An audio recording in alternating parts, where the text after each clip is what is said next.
Jeeva today பார்வையாளர்களுக்கு வணக்கம். இன்றைய நேர்காணலில் அரசியல் பகுப்பாய்வாளர் மூத்த பத்திரிகையாளர் பிரகாஷ் அவர்கள். சார் வணக்கம். வணக்கம் ஜீவா.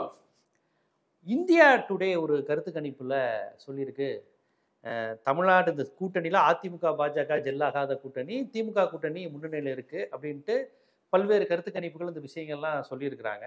இதை நீங்க எப்படி பாக்குறீங்க? இந்த இதுல நம்ம கவனிக்க வேண்டியது, எந்த ஆட்சியா இருந்தாலும் ஒரு அதிருப்தி, தொடர்ச்சியா ஆளுங்கட்சிக்கு என்று ஒரு அதிருப்தி எப்போதுமே இருக்கும். அந்த அதிருப்தி இந்த 4 ஆண்டுகள்ல திமுகவுக்கு இல்லையா, இல்ல எதிர்கட்சிகள் எதுவும் இல்லாதனால திமுகவுக்கு அதே பாசிட்டிவ் இமேஜ் இருக்குன்னு பாக்குறீங்களா? இல்லை, இந்த தேர்தல் விஜய்யோடைய வரவு எப்படி இருக்குன்றதை பொறுத்து தான் மெஷர் பண்ணப்படும். அது ஒரு 6% அதிகபட்சம் இருக்கும்.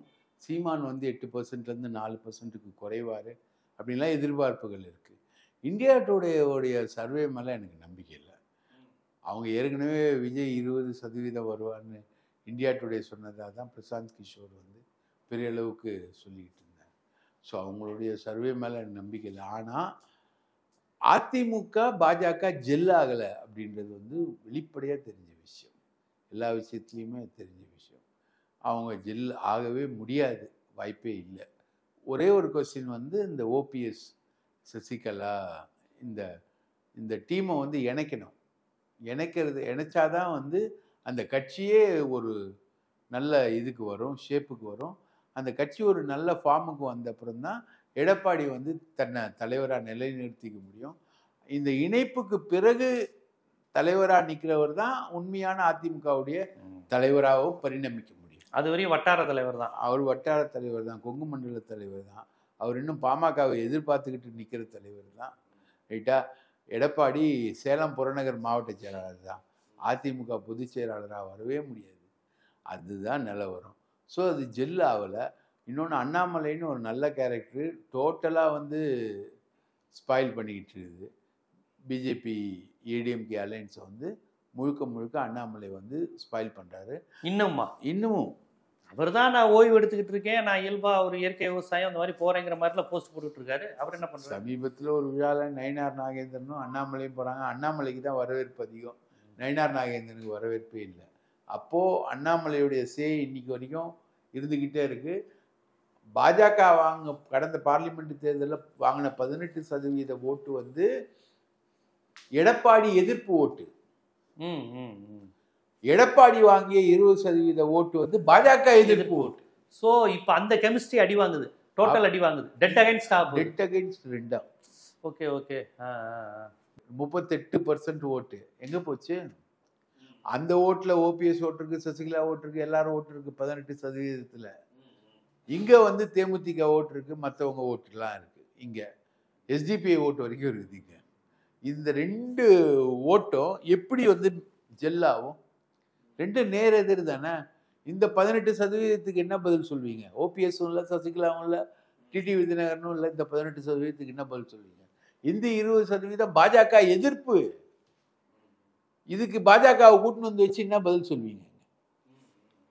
பாஜக வந்ததுனால விழுந்த ஓட்டுல குறையும், ஒரு நெகட்டிவ் வரும். நெகட்டிவ் வரும். Okay okay okay. அப்போ இது ஜெல் ஆகலைன்றதுதான் இந்த இந்தியா டுடே சர்வே சொல்லக்கூடிய ஒரு பேசிக்கான ஒரு உண்மை. ஆனாலும் இந்த சர்வேவை எடுத்துக்கொள்ளக்கூடாது என்றாலும் அதையும் தாண்டின ரியாலிட்டி நமக்கு தெரியுன்றதுனால இந்த இன்டர்பிரிட்டேஷன் வேணா அதுக்கு தரலாம். அப்படிதான் இதை பாக்குறீங்க. ஆனா 2021 எலெக்ஷன்ல அவங்க என்ன சொல்றாங்க, நீங்க ஏதோ அதிமுக பாஜக பொருந்தா கூட்டணி, இது விழாது, அதிமுகவுக்கு காலகாலமா போடுற மீனவர் ஓட்டு போட மாட்டாங்க, தலித்துகள் ஓட்டு போட மாட்டாங்க, முஸ்லீம் கிறிஸ்டின் அவுட்டு அப்படிலாம் நீங்க சொன்னீங்களே. 2021ல இந்த ஓட்டு தானே 66 ஓட்டு தொகுதிகள் வாங்குது, 75 சீட்டு ஓட்டெல்லாம் வாங்குச்சு. ஸோ இது விழுந்தா டோட்டலா அடியாகுங்கிறது மேற்கு மண்டலத்தில் 0% ஆயிருக்கே. அதனால இது இல்லைன்னா இது சேர்ந்தா ஒண்ணுமே இல்லாம போயிருங்கிறது அதுல பொய்யா இருக்கே. 2021ல நாங்க இது பண்ணிருக்கோமேன்னு காமிக்கிறாங்க. 2021ல அதிமுகவும் பாஜக வந்தானுங்க கூட்டணி. அதான் சொல்றாங்க கூட்டணி. அதிமுக, பாஜக, பாமக, தேமுதிக இதான கூட்டணி. அந்த கூட்டணி மறுபடியும் வருது. ரைட்டா? அப்போ அந்த கூட்டணியில ஓபிஎஸ் இருந்தார் கட்சியில, ஒருங்கிணைப்பாளர் ஓபிஎஸ். இப்ப அவர் இல்ல. இப்ப இல்ல. முக்குளத்தோர் ஓட்டு உங்களுக்கு பார்லிமெண்ட் தேர்தலில் அங்க மைனஸ் ஆச்சு. இப்போ திரும்பவும் அந்த ஓட்டு உங்களுக்கு கிடைக்கிறதுக்கான வாய்ப்பு இல்லை. அண்ணாமலையும் பிரேக் பிடிக்கிறாரு, ஓபிஎஸும் பிடிக்கிறாரு.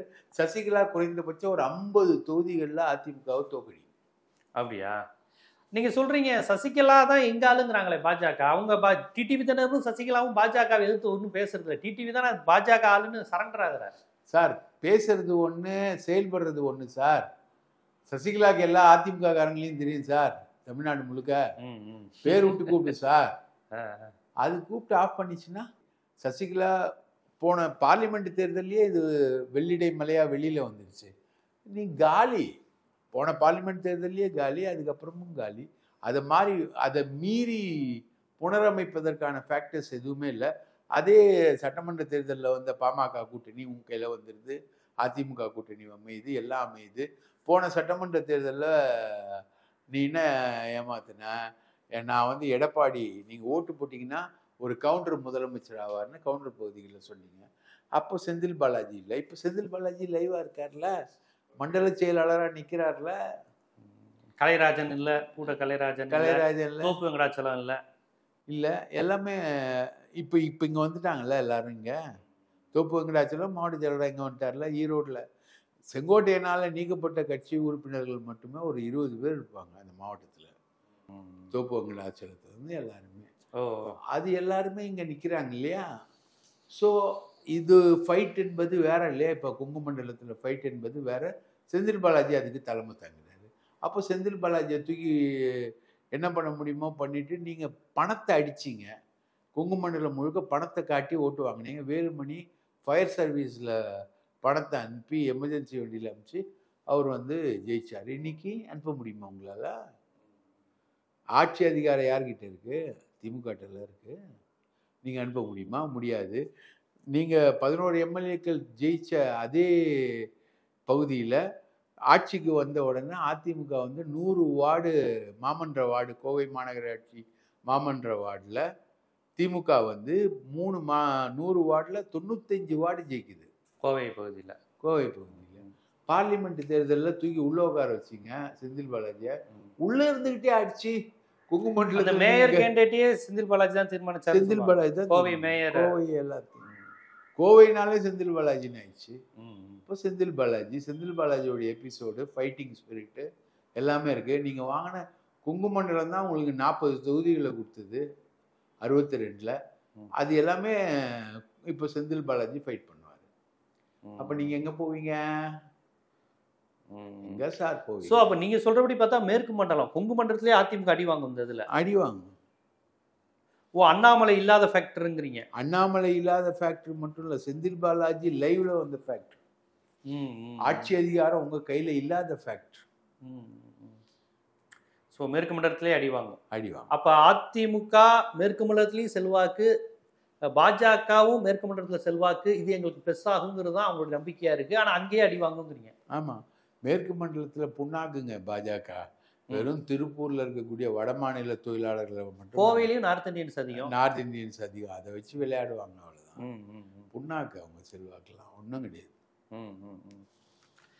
கோவை தெற்கு, ஈரோடு 2 பகுதி அங்கே ஜெயிச்சிருக்காங்கல்ல. சுப்புலட்சுமி ஜெகதீசனை தோக்கடிச்சாங்க, கமலஹாசனை தோக்கடிச்சு வானதி சீனிவாசன் ஜெயிச்சாங்க. அந்த பகுதியிலலாம் மீண்டும் வெற்றி பெற வாய்ப்பு இருக்கா? மீண்டும் வெற்றி பெற்றாச்சே.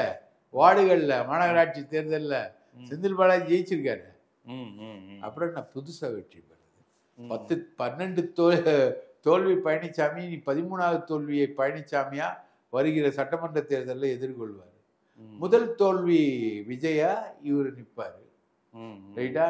எப்பொழுதும் தோல்வியா இருக்கக்கூடிய சீமான் மிளிர்வாரு. அவர் தோல்வியை தான் பஞ்ச் டைலாக்கா சொல்றாரு. தோற்றால் பயிற்சி, வென்றால் முயற்சி.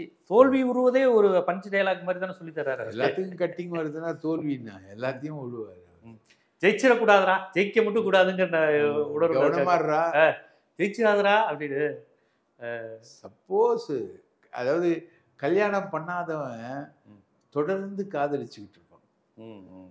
ரைட்டா? கல்யாணம் பண்ணா ஒரு தாலி கட்டுறதோட முடிஞ்சிருது, லைஃப் முடிஞ்சு. ஐயோ முடிஞ்சு.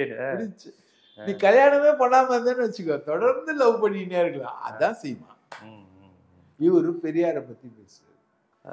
இந்தியா டுடே கருத்து கணிப்பு, திமுக ஏன் முன்னணியில் இருக்கிறது, அதிமுக சிதறி இருக்கிறது, பாஜகவுடன் சேர்ந்தாலும் இந்த வாக்குகள் ஜெல்லாகாது, எந்த அடிப்படையில், வட்டார அடிப்படையில், சாதி அடிப்படையில், அண்ணாமலை வெர்சஸ் நயினார் அடிப்படையில், அண்ணாமலை வெர்சஸ் எடப்பாடி அடிப்படையில்னு ஒவ்வொரு பகுதியாக நுட்பமாக நீங்கள் பிரித்து சொன்னீங்க. பொதுவாக அது ஜெல்லாகாதுன்னு சொல்ல, ஏன் எப்படி என்ன ஆக போகுது அப்படிங்கிறத எல்லா கணக்கடியின் அடிப்படையிலையும் ரொம்ப விரிவாகவே எடுத்து வச்சிங்க. மிக்க நன்றி. வாய்ப்பளித்தது.